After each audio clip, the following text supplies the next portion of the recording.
Hello, friends. Welcome to the ATC Double Cut.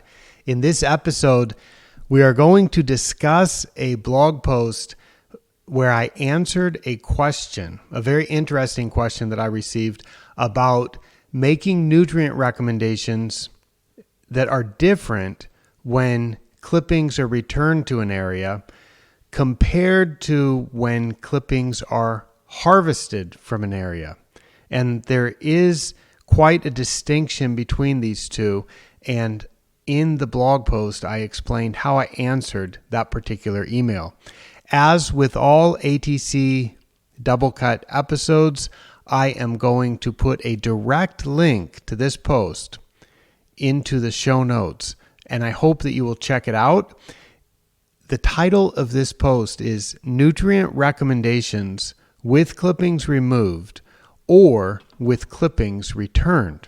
And if you think about it, you might think that if you return clippings, you'd never have to supply fertilizer because you wouldn't lose nutrients.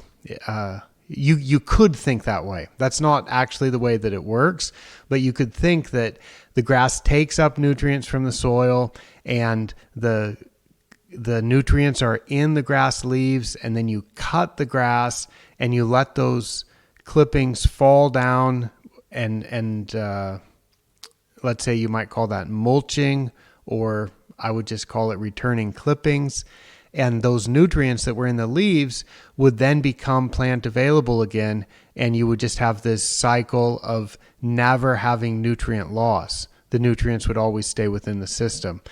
If we look at the Soil Fertility and Chemical Problems book written by Caro, Waddington, and Reiki, they say that that's just not the way it works. You can't return clippings indefinitely because you do have some loss. So you'll have some gaseous loss of nitrogen. You have potential leaching loss of nitrogen, potassium, and other elements, and you just it's not 100% efficient. So if you have a certain nutrient state now and you return the clippings, the next nutrient state after those clippings have been returned is going to be slightly lower. You don't have 100% efficiency in recovering the nutrients. However, you certainly have a lot more recovery than you do if you collect those clippings in a basket, or collect those clippings with a sweeper, or collect those clippings with a rake and then put them in a wheelbarrow and haul them away. If you take the clippings away, you obviously have 0% recovery. And if you return the clippings, you have some amount of nutrients that get recycled. I think that is that's easy to understand. But what we can't really do is say exactly what those recovery rates are. And that's why I thought this was such an interesting question that I received. So this arrived in my email inbox, and it was, how do you estimate soil nutrient depletion and provide a recommendation if clippings are being returned? As an example, lawns or roughs. Lawns, sometimes you'll harvest the clippings. Roughs, sometimes you'll harvest the clippings, but it's common in lawns or roughs to recycle or mulch the clippings. And I thought that was really a good question, because when I'm talking about nutrient recommendations, I'm often assuming that this is from ultra high maintenance turf like golf course putting greens or sports fields. And in those cases, we almost always are harvesting the clippings. So I'm often thinking that the default recommendations that I'm making are for the situation where we are harvesting clippings. And then when we think about how exactly do I handle it when we return the clippings, I had to think about that one a little bit. I recommended another blog post. I'll put a direct link to this in the show notes also. And that one has a title, How to Get a Quick Estimate of Grass Nutrient Use. I said, see that particular post about getting a quick estimate of grass nutrient use for some background information about this. And specifically, that background information that I think is important to understand how I answered this, is to get some background information on that A plus B minus C algebraic formulation to find the quantity of a nutrient to apply as fertilizer. If you're not familiar with this, real quick, I like to use algebra to make it simple with A plus. It's simple for me to say A plus B minus C instead of what they represent. So in this case, I let A represent what I think is really important, how many nutrients the grass will use. We want to make sure that for the upcoming time period for which we are making a nutrient recommendation, or that upcoming time period for which we are trying to figure out how much nutrient the grass will use, we make that estimate, and I call that A. So A is the quantity of nutrients the grass is expected to use. B in this equation is the MLSN value, which is an extra quantity of nutrients that we want to make sure are available and present, but we don't expect the grass to actually use them. It's a safety buffer of nutrients that actually represents years of nutrients that it's years of plant use potentially, and it's just sitting there unused as a safety buffer. So that's what B represents. A is a quantity that the grass will use. B is a quantity of nutrients that is present. We want to be present, but the grass is not expected to use them. And C in this equation is the quantity of nutrients that we actually have. And that's what we get from the soil test report, or from a soil nutrient analysis.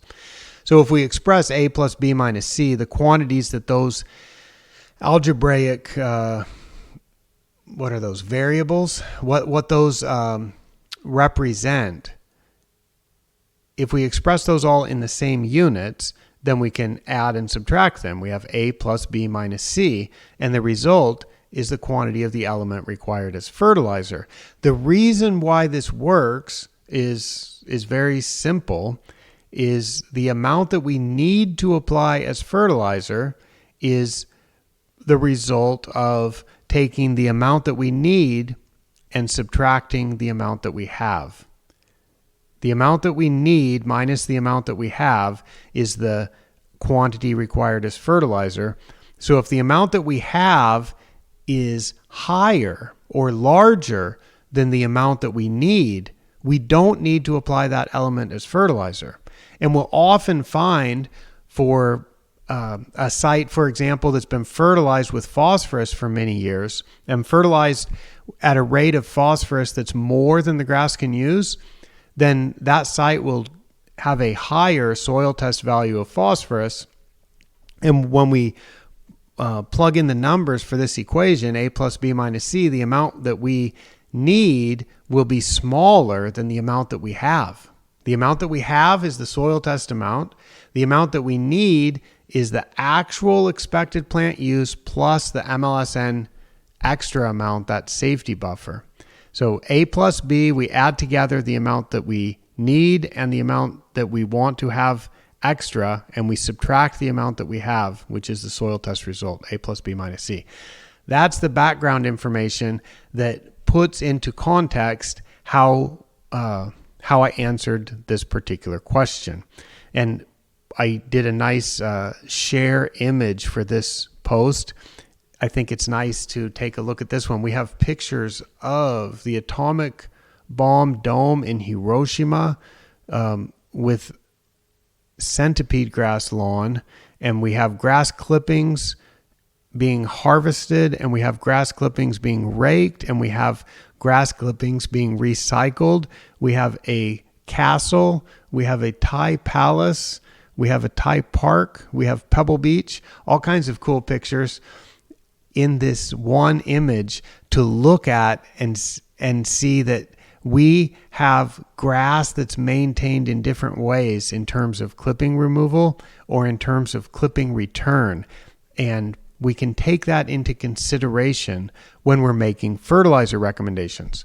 I put a caption to that image that reads, "The quantity of nutrients required as fertilizer depends to some extent on whether clippings are being removed or returned." So here's how I actually answered that. I responded with this: good question. Basically, I look at change in soil test values over time in relation to nutrient applied. From these two values, one can make a site-specific calculation of depletion rate. For a single soil test snapshot, it's a bit trickier, and I generally make a recommendation based on MLSN and then adjust it when the soil is tested a second time and I can calculate the change. I'll now interrupt live and interrupt how I answered that, interrupt what I wrote in the blog post, and try to explain that just a little bit. So when we apply fertilizer, we know what the soil test value is before we apply the fertilizer, and we know the quantity of fertilizer applied. And when we test the soil again, we can check if the soil has changed in the expected amount for that amount of nutrient applied, or whether the soil has gone down more than we expected over time in response to that nutrient applied, or if the soil has increased in the quantity of that nutrient more than we expected from the first soil test to the second soil test. So we've got things happening there like plant use, clippings returned, irrigation water supply of some elements, rainfall or irrigation that may leach some of the nutrients. We have a number of moving parts. And by checking the change in the soil test value over time and looking at how much nutrient was applied, we can find a site-specific depletion rate of nutrients. And from that, we can check how the fertilizer rate should be adjusted going forward. So that's how I really do it. But it's tricky when we just do a single soil test snapshot because we don't know how rapidly that nutrient is being depleted in the soil given the clippings being removed or the clippings not being removed. All right, back to how I responded to that question.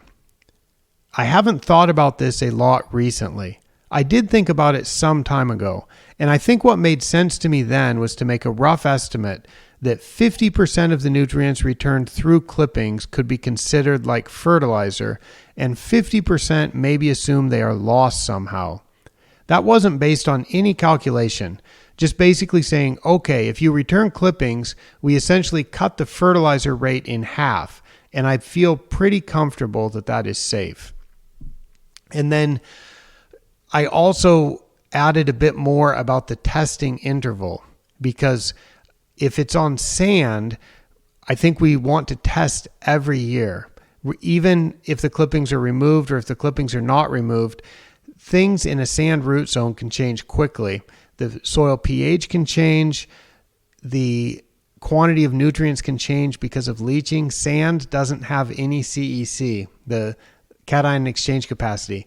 The cation exchange capacity, or CEC, in sand root zones, it comes from organic matter or it comes from mineral amendments. Sand itself we can consider to be inert. And because of that, there is more leaching potential. If you don't have cation exchange capacity, then you can leach cations. So I think for sands, whether you return clippings or whether you don't return clippings, it makes sense to do a soil test every year to check in the sand what your current conditions are. On soil, we don't need to test so often. So I said on soil, I typically suggest testing once every 3 years. But if you are somehow close to MLSN values for P or K, those are two important macronutrients, maybe test more frequently. So if you're on soil, let's say you've got a soil fairway and you're running your phosphorus at 20 parts per million Malic 3 on average, I would test every year. I wouldn't test every 3 years, because you could see that your phosphorus is getting considerably below the MLSN value. And that just, what that means is you're lower than pretty much if you're at the MLSN level, you're lower than 90% of the other turfgrass sites out there. And as you start dropping below MLSN, now you'll be lower than 95% of the turfgrass sites, or lower than the 98% of the turfgrass sites. And eventually you get down to when you're in the bottom 1 or 2%, which I don't think many professional turfgrass managers want to be.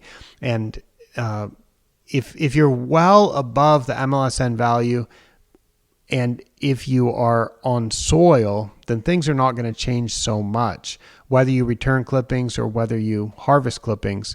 And so then you can test, I would say, every 3 years or so on soil. So that's how I answered that.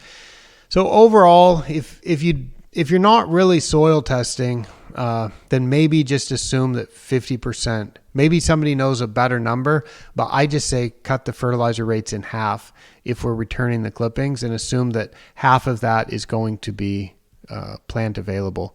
But really, that's